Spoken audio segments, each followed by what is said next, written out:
Hola, soy Oscar Mata. Estamos estudiando historia del cristianismo.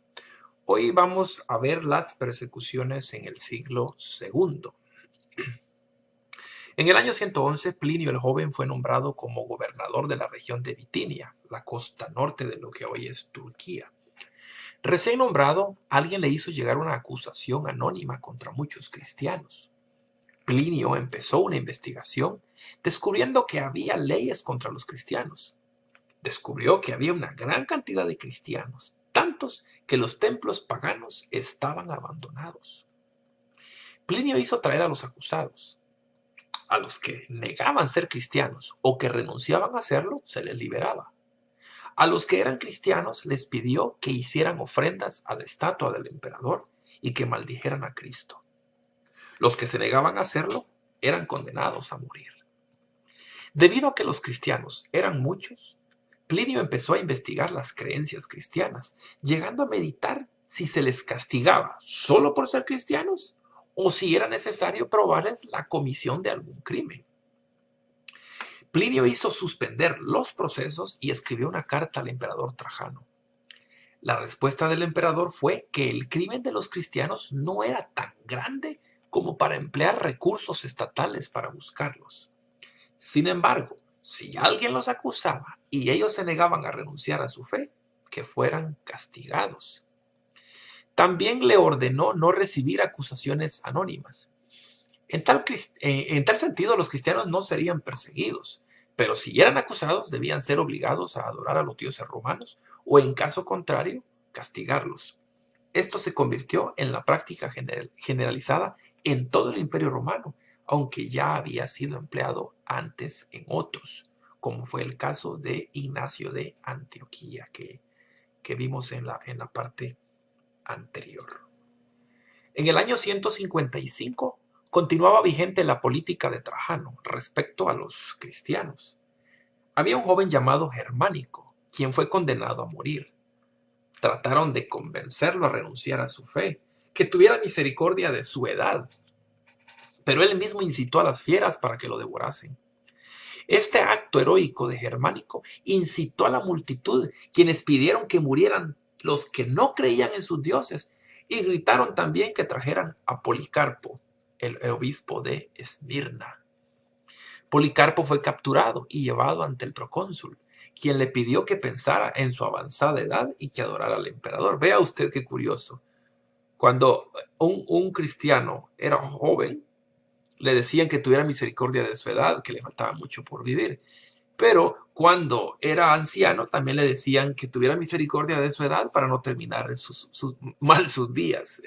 Eran estrategias para convencerlos de renunciar a su fe. Policarpo se rehusó a maldecir a Cristo, por lo que fue condenado a la hoguera a la edad de 86 años. En el año 161, el gobierno del Imperio Romano recayó sobre Marco Aurelio.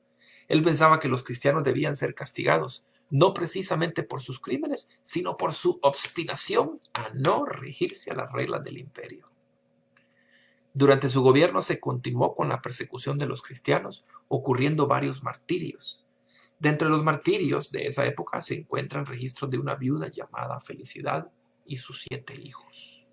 En el año 177 y años previos, las congregaciones de León y Viena en la Galia fueron duramente azotadas. Al principio se les prohibió asistir a lugares públicos, pero después se empezaron a ser insultados, golpeados y apedreados por la gente en las calles. Finalmente muchos de ellos fueron acusados, torturados y ejecutados. La cárcel estaba tan llena de prisioneros cristianos que muchos de ellos murieron asfixiados antes que los verdugos pudieran ejecutarlos. En el año 180, Cómodo se convirtió en emperador. Durante su periodo disminuyeron los martirios, aunque siempre hubo algunos esporádicos. Después de él hubo una guerra civil que provocó que los cristianos pudieran gozar de relativa paz. ¿Qué motivó las persecuciones? Todo inició como una animadversión generalizada, para luego convertirse en un odio derivado de rumores y malas interpretaciones. En una sección anterior ya vimos las razones de Nerón y otros perseguidores, pero veremos otros motivos. Se cuenta que los cristianos acostumbraban reunirse todas las semanas para comer juntos en una fiesta a la que llamaban fiesta de amor. En esas reuniones solo admitían a los bautizados. Todos ellos se decían hermanos y hermanas, como lo hacemos hoy en día. Debido a que los paganos no sabían lo que pasaba ahí, empezó a correrse el rumor que las fiestas de amor eran orgías incestuosas y borracheras. Cosas como estas y otras más perversas eran contadas acerca de los cristianos. Por supuesto, eran falsos rumores. Empezaron a inventarse rumores falsos con el propósito de desacreditarlos. Los cristianos no participaban de las reuniones sociales porque todas ellas estaban plagadas de paganismo. Esto fue causando cada vez más el odio de la gente contra ellos. Es curioso, pero los paganos consideraban que los cristianos eran ateos porque no creían en los distintos dioses que ellos tenían. En un documento que se presume fue escrito a finales del siglo II, encontramos lo siguiente, es una cita textual. Los cristianos no se diferencian de los demás por su nacionalidad, por su lenguaje ni por sus costumbres. Viven en sus propios lugares, pero como transeúntes. Cumplen con todos sus deberes de ciudadanos, pero sufren como extranjeros. Donde quiera que estén encuentran su patria, pero su patria no está en ningún lugar. Se encuentran en la carne, pero no viven según la carne. Viven en la tierra, pero son ciudadanos del cielo.